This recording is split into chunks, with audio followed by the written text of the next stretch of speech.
Je viens en ces lieux vous apporter le salut fraternel d'un pays de 274 000 km² où 7 millions d'enfants, de femmes et d'hommes refusent désormais de mourir d'ignorance, de faim et de soif, tout en n'arrivant pas à vivre véritablement depuis un quart de siècle d'existence comme État souverain siégeant à l'ONU. Je viens à cette 39e session vous parler au nom d'un peuple qui, sur la terre de ses ancêtres, a choisi dorénavant de s'affirmer et de s'assumer dans son histoire, dans ses aspects positifs comme dans ses aspects négatifs, sans complexe aucun. Je viens ici enfin, mandaté par le Conseil national de la Révolution du Burkina Faso, pour exprimer les vues de mon peuple concernant les problèmes inscrits à l'ordre du jour et qui constituent la trame tragique des événements qui fissurent douloureusement les fondements du monde en cette fin du XXe siècle.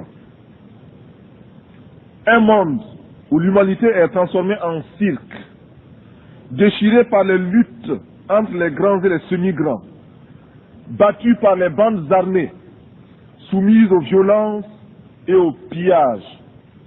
Un monde où des nations, se soustrayant à la juridiction internationale, commandent des groupes de hors-la-loi vivant de rapines et organisant d'ignobles trafics de fusils à la main. Monsieur le Président, je n'ai pas ici la prétention d'énoncer des dogmes. Je ne suis ni un messie, ni un prophète. Je ne détiens aucune vérité. Ma seule ambition est une double aspiration. Premièrement, pouvoir en un langage simple, celui de l'évidence et de la clarté, parler au nom de mon peuple, le peuple du Burkina Faso. Deuxièmement, parvenir à exprimer aussi, à ma manière, la parole du grand peuple des déshérités, ceux qui appartiennent à ce monde qu'on a malicieusement baptisé tiers-monde. Et dire, même si je n'arrive pas à le faire comprendre, les raisons que nous avons de nous révolter.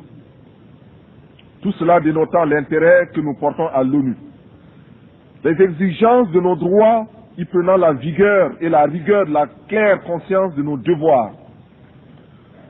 Nul ne s'étonnera de nous voir associer l'ex-Haute-Volta, aujourd'hui le Burkina Faso, à ce fourre-tout méprisé. Le tiers-monde que les autres mondes ont inventé au moment des indépendances formelles pour mieux assurer notre aliénation intellectuelle, culturelle, économique et politique. Nous voulons nous y insérer, sans pour autant justifier cette gigantesque escroquerie de l'histoire, encore moins pour accepter d'être l'arrière-monde d'un Occident répu.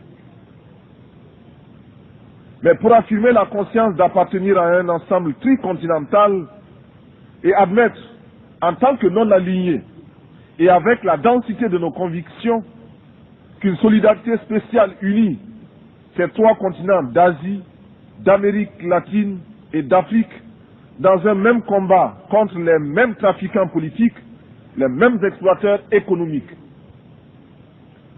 Reconnaître donc notre présence au sein du tiers-monde, c'est, pour paraphraser José Marti, affirmer que nous sentons sur notre joue tout coup donné à n'importe quel homme de ce monde.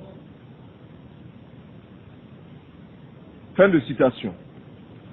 Nous avons jusqu'ici tendu l'autre jour. Les Juifs ont été... Alors que le sort de la Seconde Guerre mondiale commence à lui échapper, Adolf Hitler prépare l'un de ses derniers coups de poker. Benito Mussolini, son principal allié historique, vient d'être destitué en Italie et demeure secrètement emprisonné. Les campagnes militaires désastreuses de l'Italie et les restrictions alimentaires du peuple ont mené le dictateur à sa perte. Le Grand Conseil du fascisme, que Mussolini lui-même a dirigé pendant plus de 20 ans, vient de rendre le pouvoir au roi.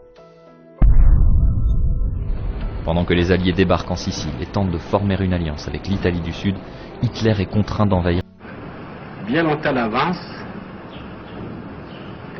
j'ai souvent lutté contre l'injustice. J'étais profondément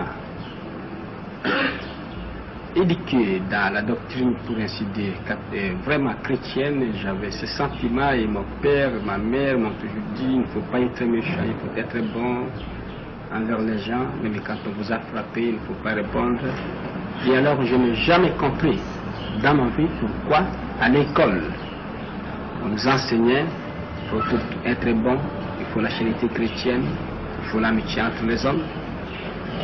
Comment on peut concilier l'instruction que les Européens nous donnaient à l'école, le principe de civilisation et de morale, avec les actes que ces Européens commettaient vis-à-vis des populations noires.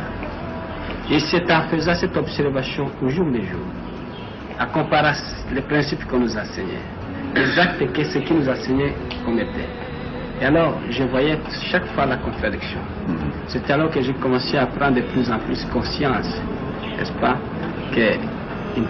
alors, j'ai commencé, n'est-ce pas, à étudier les révolutions à travers l'humanité, très souvent la révolution française, les causes qui ont été à la base de cette révolution. Pourquoi ces gens se sont révoltés? Pourquoi ils ont lutté pour la liberté? Et j'ai compris que vraiment, à travers toutes les révolutions, il y a un élément profond. C'est la lutte contre l'injustice, contre l'oppression.